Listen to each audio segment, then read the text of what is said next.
নমস্কার বন্ধুরা, আমি রূপা ব্লগস উইথ রূপা চ্যানেলে আপনাদের সবাইকে স্বাগত জানাই। যে যেখান থেকে ভিডিওটি দেখছেন আশা করছি ভালো আছেন, সুস্থ আছেন। আমিও আপনাদের আশীর্বাদ ও ভালোবাসায় আমিও সুস্থ আছি, ভালো আছি। তো আজকে আপনাদের সাথে শেয়ার করে নেব, ছোট থেকে বড় সবাই ভীষণ পছন্দ করতে পারবে এবং খেতেও পারবে এতটাই টেস্টফুল পাস্তা স্যুপ, যেটা ছোটরা ভীষণ পছন্দ করবে, তার সাথে বড়রাও কিন্তু খেতে বেশ ভালোই লাগবে এবং বড়দেরও বেশ ভালোই লাগবে। তো চলুন রেসিপিটা দেখে নেওয়া যাক। আজকে এই রেসিপিটা কেমন হয়েছে কমেন্ট করে জানাবেন এবং সুন্দর করে একটা লাইক দেবেন। আর যদি আজকের রেসিপিটা খুবই ভালো লেগে থাকে আপনাদের, তাহলে চ্যানেলটিতে এটি সাবস্ক্রাইব করে পাশে থাকবেন। আমি রেসিপিটা বানানোর জন্য এখানে 1 চামচ বাটার নিয়েছি। তো তোমরা বাটারের পরিবর্তে সাদা তেলও ব্যবহার করতে পারো। দিয়ে আমি এখানে গাজর কিউব কিউব করে কেটে নিয়েছিলাম একটা, সেই গাজরটা দিয়ে একটু নাড়াচাড়া করে প্রথমে গাজরটা হালকা করে একটু ফ্রাই করে নিয়েছি।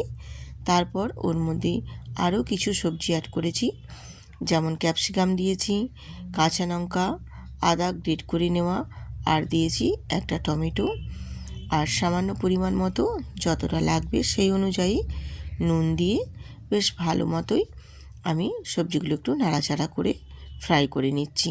তো অবশ্য সবজিগুলো খুব বেশি ফ্রাই হবে না, হালকা করে একটু নাড়াচাড়া করে ফ্রাই করে নিতে হবে। তো আমি এখানে পেঁয়াজটা স্কিপ করেছি, তোমরা চাইলে এখানে পেঁয়াজটাও দিতে পারো, তাহলেও টেস্টটা বেশ ভালো আসবে। তো আমি যেহেতু নিরামিষভাবে করছি, তার জন্য এখানে পেঁয়াজটা আমি বাদ দিয়েছি। আর দিয়ে দিলাম এখানে কড়াইশুঁটিটা একটু সবশেষে দিয়ে হালকা করে একটু নেড়ে চেড়ে এবারে আমি এখানে জল অ্যাড করে দেব। আর জলটা এখানে পরিমাণ মতো দিতে হবে।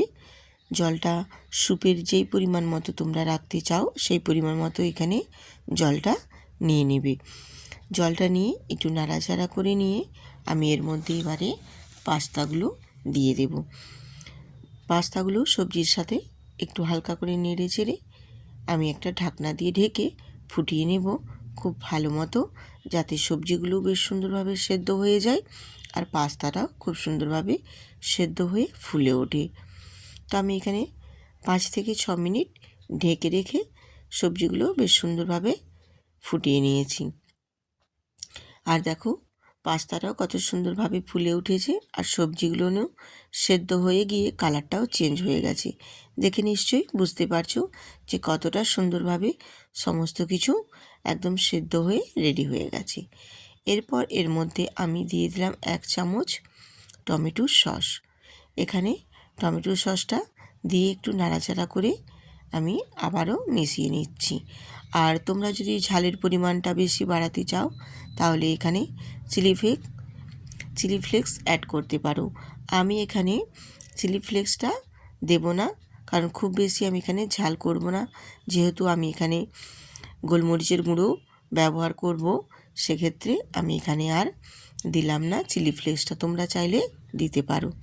আর এখানে আমি 2 চামচ কর্নফ্লাওয়ার নিয়েছি, দিয়ে একটু জল দিয়ে বেশ খুব ভালো মতো একটু গুলে নেব। আর এখানে তোমরা যে চিলি সসও ব্যবহার করতে পারো, কিন্তু চিলি সসটা দিলে খুব বেশি ঝাল হয়ে যাবে বাচ্চাদের পক্ষে, তার জন্য আমি এখানে চিলি সসটাও বাদ দিয়েছি। তোমরা চাইলে কিন্তু এখানে চিলি সসটাও ব্যবহার করতে পারো যদি খুব ঝাল ঝাল খেতে চাও স্যুপটা, সেক্ষেত্রে। আর আমি এখানে কর্নফ্লাওয়ারের যে গোলাটা রেডি করেছি মিশ্রণটা, সেটা অল্প অল্প করে দুবারে আমি এখানে অ্যাড করে দেব। আর এখানে আমার স্যুপের জন্য জলের পরিমাণটা একটু কম মনে হচ্ছিল, সেক্ষেত্রে আমি একটু জলটা অ্যাড করেছি আবার অল্প সামান্য, তোমরা একেবারেই দিয়ে দেবে, তাহলে আমার মতো আর দুবারে দিতে হবে না। দিয়ে বেশ আমি এখানে কর্নফ্লাওয়ারের গোলা মিশ্রণটা দিয়ে দুবারে দিয়ে নাড়াচাড়া করে সবজিগুলোর সাথে খুব ভালো মতো করে মিশিয়ে নেব। আর স্বাদটা আর একটু বাড়িয়ে তোলার জন্য আমি এখানে আরও 1 চামচ দিয়ে দিলাম টমেটোর কেচাপ, দিয়ে আবারও বেশ নাড়াচাড়া করে ফুটিয়ে নেব। সন্ধে বা বিকেলের দিকে যদি এই রকম পাস্তা স্যুপ বাচ্চাদের এক বাটি খাইয়ে দেওয়া হয় তাহলে কিন্তু ওদের পেটটা অনেকক্ষণ ভরে থাকবে। বাচ্চাদের সাথে সাথে আমরা বড়রাও যদি সন্ধ্যেতে একটু এরকম স্যুপ বানিয়ে খাই তাহলেও কিন্তু বেশ ভালোই হয়। বাচ্চা থেকে বড় সবাই ভীষণ পছন্দ করবে যদি এই রকম নিরামিষ পাস্তার স্যুপ সঙ্গে থাকে। তো আমি যেহেতু এটা নিরামিষ বানিয়েছি, তোমরা পেঁয়াজ রসুন দিয়েও করতে পারো।